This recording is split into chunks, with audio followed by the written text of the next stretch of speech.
Zeke who? He's got you on camera.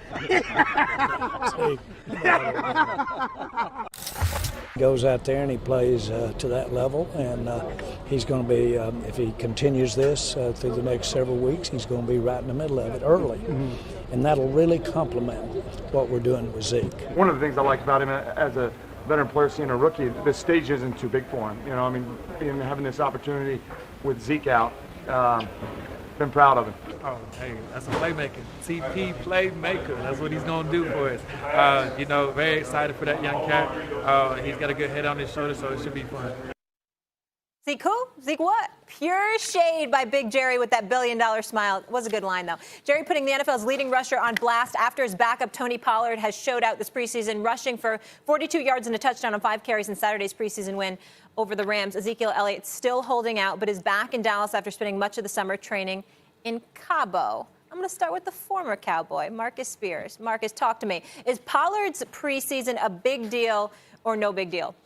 Yeah, it's a big deal because you need depth. What? You need depth, Stephen A. Look, we're not talking about Pollard stepping in for Zeke, obviously. We're talking about the depth at the running back position. When Zeke missed 6 games, they did it by committee. They had to go out and sign guys to Alfred Morris, i.e., to come in and try to compensate for this run game. If you can find that Tony Pollard possibly can carry you a couple weeks until you get this deal with Zeke done, then that's a huge deal for the Dallas Cowboys, especially in this preseason. The one thing Jerry alluded to was the fact that Pollard missed the block and got Dak Prescott hit. He got to pick up the pass protection responsibility. But look, when you have a roster spot that you've given to a kid and drafted, obviously it's a big deal when he goes in and has some success. He's not Zeke. That's not what I'm saying, but it's a big deal that he has success in this preseason based on his contract negotiation. Well, the reason why I reacted the way that I reacted, my brother Marcus Spears, is because it's the preseason. That's why. It's not because of Ezekiel Elliott. It's the damn preseason. You stop that nonsense. He shows up for a couple of series, and now we got to stop the presses. Jerry Jones said, yeah, we gonna be all right. Oh, please, they're just trying to dig it at Ezekiel, trying to agitate him a little bit, a negotiating ploy, potentially to force him to come back a bit sooner than later. Stop that nonsense. Listen, Tony Pollard can play. I'm not trying to squash this opportunity. The brother had 3 decent years, played 3 years at Memphis, okay? Averaged more than 7 yards a carry. Never rushed for more than 552 yards in a season, but that's neither here nor there. The bottom line is that the brother, that's right, they threw a lot. And guess what? I'm glad you brought that up, Marcus Spears, because that's one thing you failed to bring out.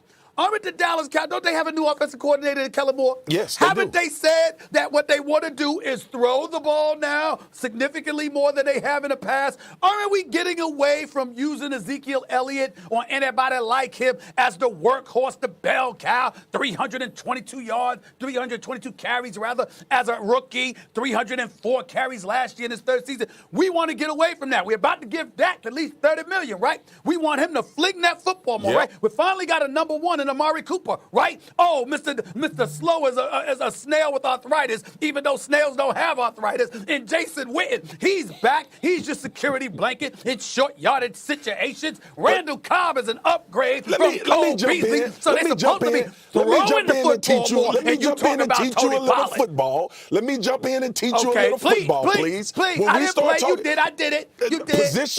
Positions are very important when you talk about what times of the season you're in. And in the preseason, the best read you get is figuring out who can be a runner in your backfield, who can pass protect, who can pick up protections. That is a very important portion of a running back's job in the preseason. There are some positions that are not as important when we start talking about the preseason. But what Tony Pollard is doing, these reps that he's getting with the possibility that Zeke is not there when this thing kick off for real is a huge deal to the Dallas Cowboys, especially when you. They not, Stephen A., you can talk about they want to throw it around the yard and Kellen Moore is going to do this and John Kitna, my guy, is the quarterback's coach and how Dak has gotten good. They built this football team.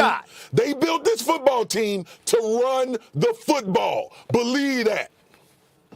All right. A couple things here. You said John Kitna's your guy. Is that what you said? That's my guy. That's your guy? John Kitna. John Kitna? Yep. John Kitna. Yeah. Okay.